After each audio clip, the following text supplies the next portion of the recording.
സമയം ഇപ്പൊ രാവിലെ 3-3:30 കാണും. അമ്മയോടൊക്കെ യാത്ര പറഞ്ഞ് ഞങ്ങളിതാ ഞങ്ങളുടെ ട്രിപ്പ് ഇവിടെ അങ്ങ് തുടങ്ങുവാണ്. ഗൈസ്, മഴ ചതിക്കുവോ? ട്രിപ്പിന്റെ ഇടയിൽ മഴ പൊടിയാൻ തുടങ്ങി. പിന്നെ വണ്ടി നിർത്തി, കോട്ടിട്ടു, എന്തൊക്കെയായാലും പോകാൻ തന്നെ തീരുമാനിച്ചു. ഇപ്പൊ നിങ്ങൾ ചോദിക്കും, അതൊക്കെ ഇരിക്കട്ടെ, എങ്ങോട്ടേക്കാ എല്ലാം കൂടിയെന്ന്. പറയാലോ. വന്ന വഴി ഇടയ്ക്കൊക്കെ ബൈക്ക് നിർത്തി ഒന്ന് റെസ്റ്റ് എടുത്ത് ദാ ഞങ്ങൾ അങ്ങനെ കുന്നുകയറാൻ തുടങ്ങി. സമയം ഇപ്പോൾ ഒരു 6 മണിയായി കാണും. അപ്പൊ ഇനി അധികം വലിച്ചു നീട്ടുന്നില്ല. Welcome back to Aishu's world. So today we are going to have fun with my cousins. കേരളത്തിലെ ഇടുക്കി ജില്ലയിലെ പീറുമേട് താലൂക്കിൽ സ്ഥിതി ചെയ്യുന്ന ഒരു വിനോദസഞ്ചാര കേന്ദ്രമാണ് പാഞ്ചാലിമേട്.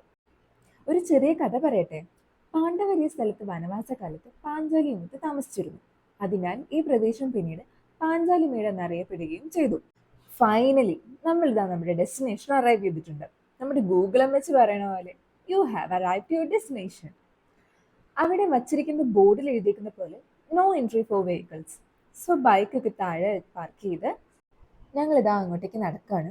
ഇവിടെ എൻട്രി ഫീസ് വരുന്നുണ്ട്. എൻ്റെ ഓർമ്മയിൽ 20 രൂപ എന്തോ ആണ് എൻട്രി ഫീസ് വരുന്നത് ഒരാൾക്ക് വീതം. ഒരു സ്മോൾ ഹൈക്കിംഗ് ഒക്കെ പോകാൻ താല്പര്യമുള്ളവരാണോ നിങ്ങൾ? എന്നാൽ ഈ പ്ലേസ് നിങ്ങൾ എന്തായാലും പോകണം. നല്ല കാറ്റും തണുപ്പും. ഞങ്ങളും പോയി ഡേയിൻ്റെ ആണോ അതോ ഇവിടെ അങ്ങനെ തന്നെയാണോ എന്ന് എനിക്കറിയില്ല. എന്തായാലും വി റിയലി എൻജോയ്ഡ് ഇറ്റ്. നിങ്ങൾക്കും ഇഷ്ടമാവും. ഓണം വെക്കേഷനൊക്കെ അല്ലേ വരുന്നേ? നിങ്ങൾ ട്രിപ്പ് വാഗമണിലേക്കാണോ? ഇതോടെ ഒന്ന് കണ്ടിട്ട് പോകുന്നേ. കാറ്റത്ത് പറന്നു പോകുമെന്നായിരുന്നു പേടി. അതുകൊണ്ട് കുറച്ചു നേരം അവിടെ കുത്തിയിരുന്നു.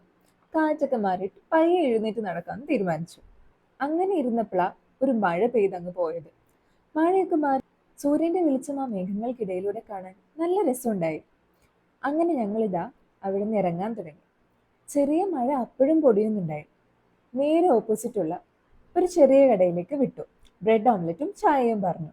ഭയങ്കര നല്ലതല്ലെങ്കിലും തരക്കേടില്ല എന്ന് പറയാം. അതൊക്കെ കഴിച്ച് ഞങ്ങൾ ഇറങ്ങാൻ തന്നെ തീരുമാനിച്ചു. നെക്സ്റ്റ് ടൈം വാഗമൺ പോകാം, ഇപ്പൊ നേരെ വീട്ടിലേക്ക് പോകാം എന്ന് മൈൻഡും സെറ്റാക്കി. വീടിന്റെ അടുത്തുള്ള ഹോട്ടലിൽ കയറി വയറ് നിറയെ ബിരിയാണിയും കഴിച്ചു. ഒരു 12:30 ആയപ്പോൾ വീട്ടിലേക്ക് എത്തി. അപ്പൊ ഇത്രയേ ഉള്ളൂ ഞങ്ങളുടെ ഈ കുട്ടി trip. Hope you guys enjoy. Thank you for watching.